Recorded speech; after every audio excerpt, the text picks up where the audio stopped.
Teman-teman, Anda ingin bermohon kepada Allah dalam keadaan sakit. Seperti sekarang nih. Ada wabah, ada penyakit, minta. Ini saya berikan satu rahasia penting dalam Al-Quran. Terkadang Allah menguji kita dengan keadaan di sekitaran. Sampai pada batas manusia kesulitan untuk mengatasinya. Di antara rahasianya, supaya kita menyadari bahwa kita hamba. Dan dari situ, dengan kesadaran itu kita bermohon kepada Allah. Jadi kalau kita masih angkuh, masih merasa kita mampu, Allah akan berikan. Yang lebih daripada itu sampai dipaksa kita mengakui kemanusiaan kita, kehambaan kita dan bermohon kepada Allah. Ya Rabb, ya Allah. Rumus ini bisa ditemukan di Quran. Surah ke-6 misalnya, Al-An'am ayat ke-42. Ya, perhatikan kalimatnya. Kata Allah, laqad arsalna min qablik ila umamin min qablika wa qad arsalna ila umamin min qablika, dan sungguh kami telah utus rasul-rasul pada umat-umat sebelum engkau. Fa akhadnahum bil ba'sa'i wad-dharra. Ya, maka Allah menguji mereka dengan ujian-ujian yang tak mudah, ba'sa wad-dharra, kesulitan, kelaparan, ya gangguan terhadap fisik, bisa penyakit, bisa. Ya, ba'sun itu mungkin terasa masih biasa, sempit. Dharra itu sudah masuk ke fisik. Ya, dharra itu bisa penyakit. Karena itu Nabi Ayyub alaihissalam ketika diuji dengan penyakit, beliau menyebutkan durun. Ya, masaniya dhurru, buka Quran surah ke-21 ayat 83. Wa ayyuba idnala rabbahu anni masaniya dhurru wa anta arhamur rahimin. Dan aku buka, kata Allah, kisah Nabi Ayyub alaihissalam ketika bermohon kepada Allah supaya disembuhkan dari penyakit. Kata beliau, anni masaniya dhurru wa anta arhamur rahimin. Ya Allah, penyakit ini sudah menyakiti saya, sedangkan Engkau yang paling sayang kepada saya. Nah, di ayat Al-An'am tadi, ya, di ayat ke-42 surah Al-An'am tadi, Allah menyebut ujian dengan dharra, jama' dari kata dhurrun. Jadi kalau sudah jama', dampaknya ke banyak orang. Boleh jadi terkait dengan wabah, dengan virus COVID-19 yang sekarang kita hadapi. Tapi apa hikmahnya? Kata Allah, lihat ujung ayatnya, la'allahum yatadarra'un fa akhadnahum bil ba'sa'i wad-dharra'i la'allahum yatadarra'un. Kami uji dengan semua itu supaya mereka menghamba, sadar. Jangan terlalu terlena dengan dunia. Kamu itu hamba, kamu akan pulang. Maka mohon.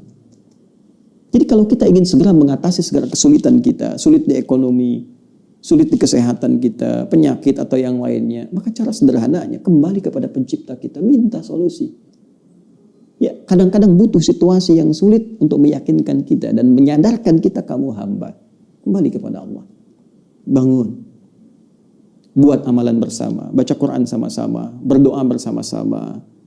Ya, dekati Allah, dekati sumber solusi. Bagaimana Anda bisa minta jawaban kepada Allah sementara Anda mengerjakan perbuatan yang jauh dari ridha Allah? Anda sadar sekarang Allah Maha Pemberi, Allah Maha Penyembuh, Allah Maha Solusi, tapi Anda mengerjakan perbuatan yang tidak Allah sukai. Bagaimana Allah mengentaskan segala kesulitan kita? Itu poinnya. Maka kita kembalikan ke sini, teman-teman. Yang detil sifatnya kita kembalikan. Jika ada kaitan itu, ya, misal adakah dengan penyakit seperti tadi? Adakah terkait dengan persoalan misalnya bisnis yang sulit atau pekerjaan yang sulit?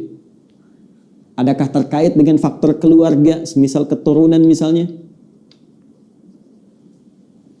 Maka tegas, jelas, diturunkan detil-detil bimbingannya. Saya ambil contoh misalnya, terkait dengan penyakit, langsung kepada puncaknya. Ada doanya Nabi Ayyub alaihissalam.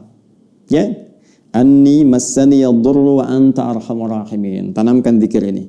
Karena Allah mengatakan wa ayyuba idnada rabbahu anni massaniya dhurru wa anta arhamur rahimin. Bisa kita katakan Allahumma anni massaniya dhurru wa anta arhamur rahimin. Yang muslim, ya, yang diuji dengan virus COVID-19 ini, ya, corona ini. Jika ada yang memvonis Anda positif atau Anda misalnya PDP, kembali kepada Allah supaya tenang jiwa kita. Lakukan salat malam, minta kepada Allah dalam sujud kita. Allahumma anni massaniya dhurru wa anta arhamur rahimin. Ya Rabbi, Rabbana anni massaniya dhurru wa anta arhamur rahimin. Anda tahu apa jawabannya? Fastajabna lahu. Fakashafna ma bihi min dhurrin. Wa atainahu ahlahu wa mithlahum ma'ahum rahmatan min indina wa dzikra lil 'abidin. Kata Allah, aku langsung jawab doanya, aku sembuhkan penyakitnya. Fakashafna ma bihi min dhurrin. Maka kami singkap semua rasa sakit yang ia alami. Bukan cuma sembuh, rasa sakitnya disingkap semua. Sehingga seakan-akan tidak ada rasa sakit yang terasa di badan kita, bahkan di jiwa kita. Kadang orang badannya sehat, hatinya sakit. Ini diungkap, singkap semua oleh Allah. Dan yang paling menarik di ujung ayatnya, ini pengingat bagi setiap hamba Allah. Jika dia sakit dan berzikir sama seperti Ayub alaihissalam, aku akan sembuhkan ia seperti aku sembuhkan Ayub.